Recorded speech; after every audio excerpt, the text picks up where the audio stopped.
Hi, Sonia here. I wanted to share with you today a very different sketchbook that I've been working on for some time. I also love making abstract art, and this is an old sketchbook which I decided to repurpose solely for abstract work. So I was going to do a sketchbook tour of it. It's basically full of collage, cut out bits of papers. Sometimes some of the kids' old sketches are underneath, it's layered. When I first had the sketchbook, I initially thought maybe I would make it into just a loose exploratory sketchbook for doing the very loose sketches. So I think I copied this from a Picasso sketchbook that I owned. But there, and then I think under here is a loose floral drawing. But this paper, I think this was from, I can't remember where this sketchbook is even from, but the paper is really, it's okay, but it's pretty, I think, quite cheap cartridge paper, and it doesn't particularly take wet media very well. In the end I thought it's also quite a large sketchbook for me.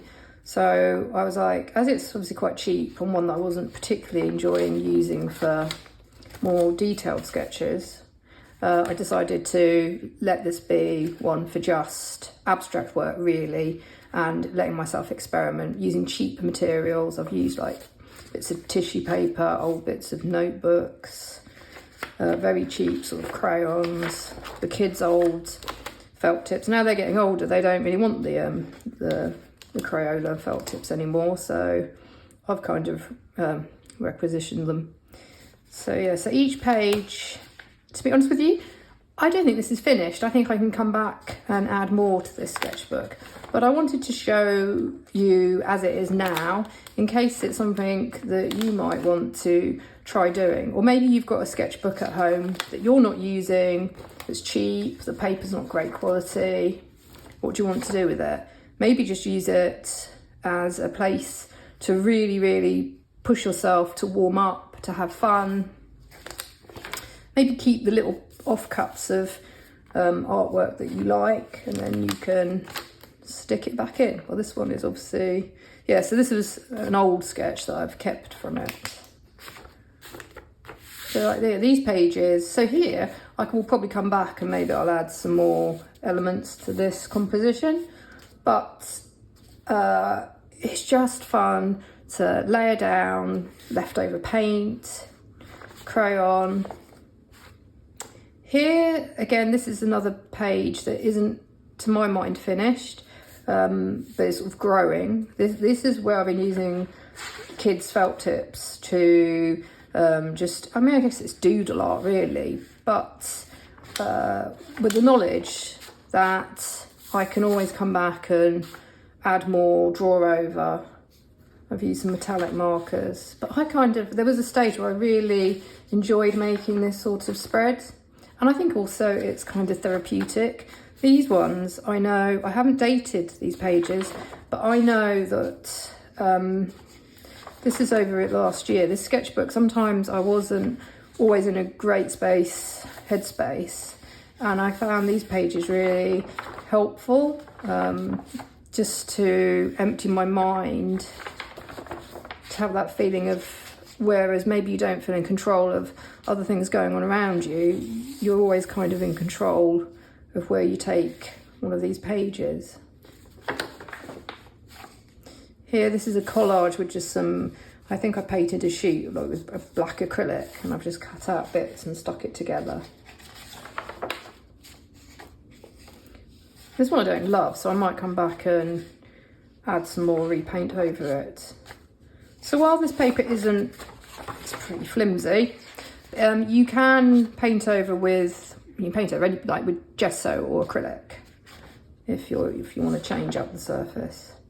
Yeah, like there were some times where I got really, really detailed, and I was using thin pens, but I don't know, sometimes you just need to there's certain times where I feel like I need to make certain types of art, and abstract art is a great style for me when I'm when I'm just, I'm caught up in my own thoughts and just need to escape for a while.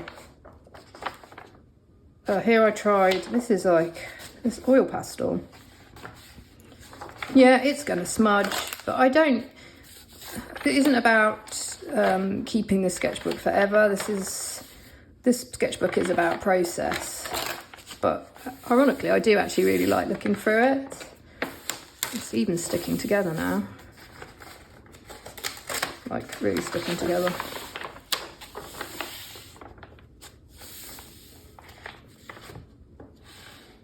Sometimes I think I've even wrote little bits down.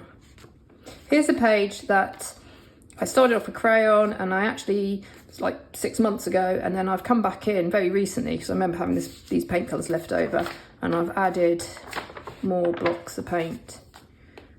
Okay, this is me. This is, I think I listened to a podcast where, is it Maggie Hamblin talked about warming up, starting the day using her non-dominant hand, and there was a period where I really enjoyed that exercise just as a warm-up to get going. Experimenting with neon, and yeah, this is oil pastel.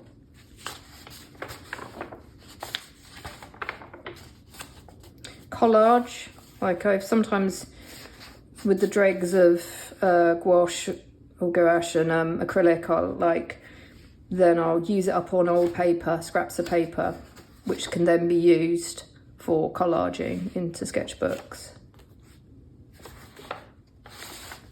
Wow, this is busy. Yeah, so sometimes I think this is indicative of my headspace, which is pretty messy, I think, when I created this one. This is using paint. So I just painted, that was a drawing with brushes. Again, this is marker pens.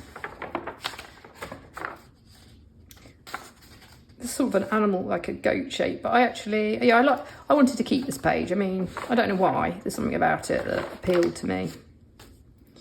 This one I'm not loving, so I think I'll probably come back to it, and I might collage over it. Playing with shapes, and this might just be crayon. So then I also work, like this is written, what was I say, knock me down. Written, obviously I was working on it the other way up. So it's not even really meant to be read. I've started from this side, but you could equally turn it upside down and go through it the other way. More marker pen. And yeah, just sometimes I just like to organically grow the page. It's like, I guess it's intuitive sort of art, isn't it really? You're just letting yourself come out, letting the page grow, and sort of, sometimes it doesn't take you anywhere great. Like again, I think this is the page I need to mark to come back to. Other times though, I actually really like what's evolved. I think that was a song I was listening to. Again, I like to use tissue paper on top sometimes, because you get the sort of transparency, and the way it works, like it kind of mutes the pen underneath. This is a big sketchbook, so I'm going to try and speed up a bit. Again, I think this was with my right hand, drawing with my right hand. This spread I remember doing this one, I really enjoyed. I liked how I was just placing colours against each other, and then marks, like finding the sort of marks that I enjoy making with abstract work. And not just with abstract work, this can then inform, for example, my landscape work, because sometimes I want more playful landscapes, and I might add dashes and different marks. This is definitely detailed marker pen. So as you can see, it's pretty varied, and I've just had fun let myself go in this book. And then sometimes I really like, I guess a lot of artists do, something about the circular forms. There's something organic about making that shape. Another busy page. This one's more considered, like linking up the different spaces and forms. I remember sometimes I did these in front of, like, with the family in front of the telly, because I remember making this one and they were watching something and it was dark. This is actually, as I say, this sketchbook is falling apart, so I've actually had to put some tape down the middle section to stop the pages all falling out. I really like this colour, so testing out colours. Again, here's some collage, like as I've paintings that I really don't like anymore, I'll cut up. I'm just using these type of sketchbooks. Yeah, this page is about to fall out. Here, I don't know what happened here, but I just cut out. I want to experiment because, again, this is what you could do, which would be quite fun. Cutting holes or cutting out segments of a sketchbook so you see underneath and then different viewpoints. This is some super detailed kind of doodling with, I don't really like these style pens. I think I bought them for the kids and the kids aren't using them much either. They're too fiddly. The ink isn't great. Here's another page that I really like. I've kept it relatively simple and I kind of like the shapes.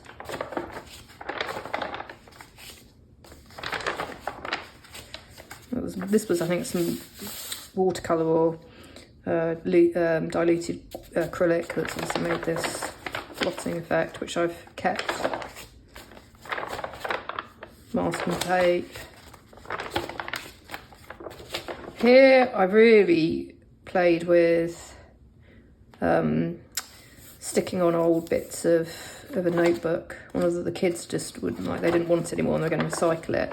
So I was like, oh, I wonder what will happen if I just collage it on top of pages. This is really thick acrylic on top, just seeing how much this paper will take. And to be fair, you can, with acrylic and matte medium, you could probably build up a lot more texture as well. Squiggly page. This is, I went quite heavy, but I don't particularly love this page, but again, it shows that even though it's cheap paper, it does take quite a bit of battering. I like these sort of shapes, the squares and the triangles as well. It's fun to build up a page like that. And we're getting towards the end. But yeah, I just wanted to share this because my art is very different. I know a lot of people also sometimes get bored of doing the same thing. So why not allow yourself a cheaper sketchbook in which to play and try out a different, for example, for me, abstracts was something I've only come to relatively, I guess, in the last few years. It was a way of low pressure, playing around and having a bit of an experiment and seeing where it takes you. Okay, thank you very much for watching this video and yeah, until the next time, bye bye.